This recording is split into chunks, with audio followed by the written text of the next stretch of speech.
Indeed. That was fantastic. Thank you, guys. Cool. Hey, everybody. It's good to see you all.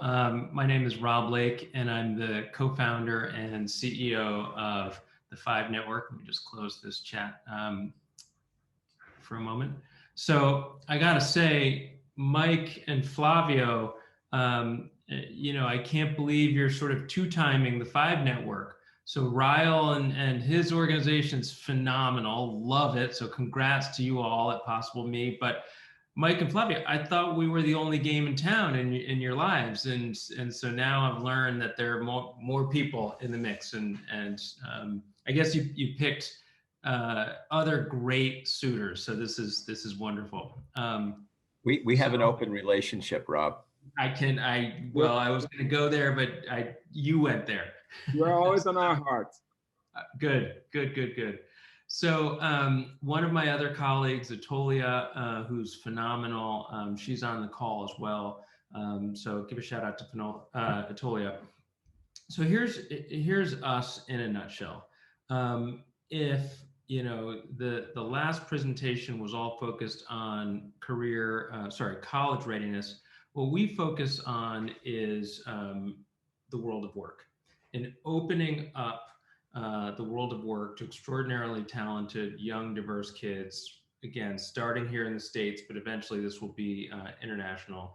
And we're focused on doing this using the power of mentorship and using the power of technology to scale mentorship, just like Ryle's using technology for his company.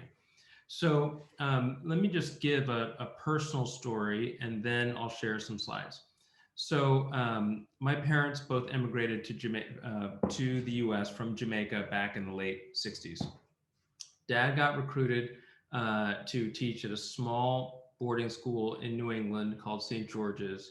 And this was in 1969. And so as you can imagine, there weren't a lot of Black folks in Newport, Rhode Island at the time. And there certainly weren't a lot of Black folks in the private school world at the time. In fact, I think my dad might have been the second or third African-American faculty member at any New England boarding school sort of ever, which is super cool. But from that moment, I always had my feet in one of two worlds. On the one hand, grew up wonderful family, but very modest means. Dad was a teacher, mom was a nurse, had lots of love, but not a lot of money. The other side was I saw my peers coming from families whose parents were titans of industry, had extraordinary resources, and I saw the access to opportunities that my peers got simply because of the network that they and their parents had. And then from there, the mentorship that they got through their parents' network. I saw extraordinary growth from my peers and opportunities through this. So that's always been in the back of my head. And my co-founder and I started Five 3 years ago, about 3.5 years ago, to basically use technology to provide extraordinary opportunities and mentorship and networks to really talented underrepresented kids. So how it works is we're basically creating a two-sided marketplace, just like Uber and Airbnb. So on the one hand, we go out and we recruit really talented kids, and I'll share some slides in a moment, but I just wanted to sort of paint a picture. Recruit really talented kids. We start in the 10th grade. We cast a wide net. So obviously, just like your program, free for kids, free for schools, free for families. And we put them through a gamified, basically boot camp over the course of 3 to 6 months, where we learn about them, and basically they're proving themselves to be mentor ready. And then at the end of that training period, we match them up with teams of extraordinary mentors from the best companies in the country. So on the one hand, we're building this mentor or mentee network of extraordinary kids. The other side of the marketplace that we're building is our mentor network and our corporate partnership network. Prior to 2020, everybody understood this, everybody loved it. They said, yes, we believe in the power of mentorship. yes, we understand that this is going to, over the long haul, provide a pipeline of young, diverse talent for us. But there was sort of uncertainty around, could you do this online? Can you really build relationships via Zoom? Then 2020 happened. And we all know that every single person spends their life on Zoom now. 2020, everybody was focused on social justice, and thankfully they still are. And now every single company is saying DEI is a business imperative. And they're taking the viewpoint around DEI in the same way that companies started looking at environmental conservation about 15, 20 years ago. Back then, it was like, yep, now we get it. Does this really matter to us? Now every company is like, this is really important to us. DEI, in our opinion, is the same at the same place. So right now, companies are looking for a solution. How can we make an impact in the social space? How can we find really authentic employee engagement opportunities focus on DEI? How can we build this talent pipeline over the long haul? And so we're able to sort of provide a solution on both sides of that. So let me share screen. And my team makes fun of me because literally I have 5 million items on my desktop. And so you guys get to see all of it. Can you all see my screen there? Okay, cool. So let me just do view full screen. Okay, so this is what we do in a nutshell. We use advanced technologies, just like Possible Me. We use AI, we use ML, we use a sophisticated algorithm, we use a ton of data, and we use all of that to facilitate the human relationships that are at the core of the growth for the mentees, the learning for the mentees, and the growth and the learning for companies. Focus on DEI, focus on employee engagement, and focus on a diverse talent pool for companies because they're paying for this thing. And for mentees, the sort of transformational power of gaining access to, and I'll share a little bit about this later, gaining access to knowledge about the world of work, knowledge about themselves, peer-to-peer connections, and then obviously access to organizations and industries through this mentor network. It's the most important thing for them. So the why is easy to understand. I am sure that every single person on this call has had a mentor, a guide, a coach, a person who has been in their corner and has made sort of a transformational comment or decision or given a piece of advice or written a letter that's really made an impact. And what we're trying to do is utilize technology to scale that. And we also know that really talented, diverse kids don't have this mentor network that they all need. Why now? We just talked about this.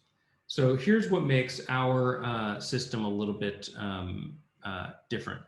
So just like Ryle was saying, traditional mentor programs are extraordinarily important. We love them. We love Big Brothers Big Sisters. We love My Brother's Keeper, 100 Black Men, all of them. We think they're very, very important. We don't see them as competitors, but rather we see them as serving sort of a different purpose.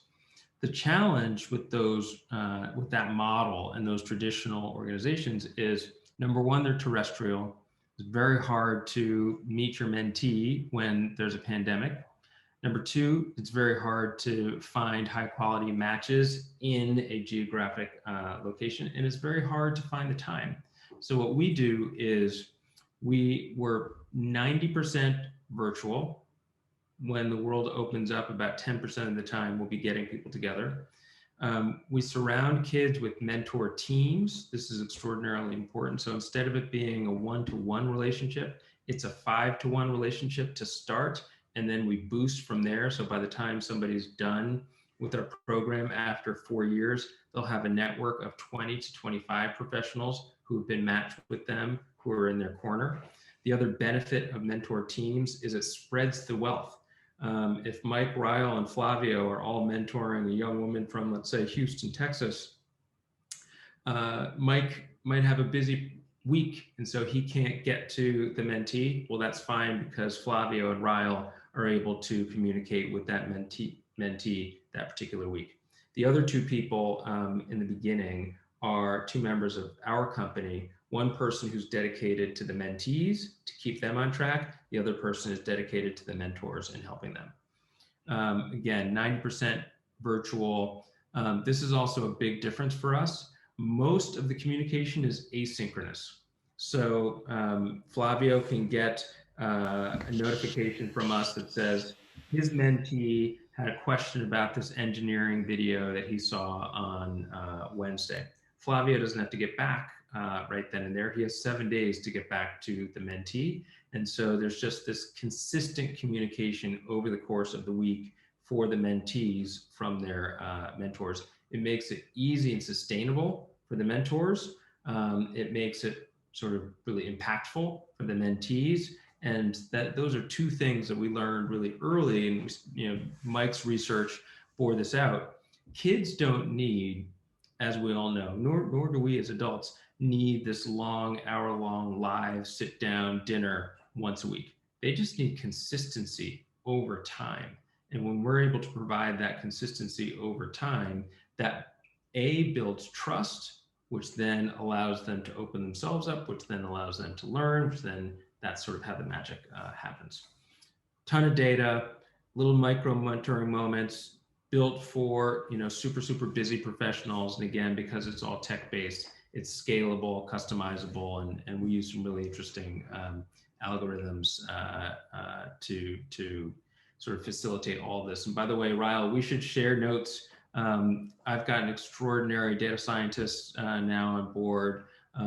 She's amazing. So happy to share any learnings that we've gone through, if that would be helpful. So I don't have a live version, but this is sort of some screenshots of what the kids get.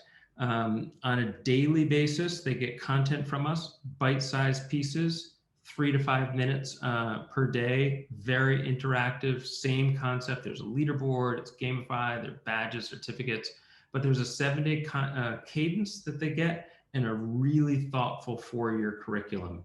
Again, starts in 10th grade, and then we go all the way through 1 year beyond high school, because we know, as you all know, that year after high school is extraordinarily important for kids to have a lot of support, no matter what they're doing.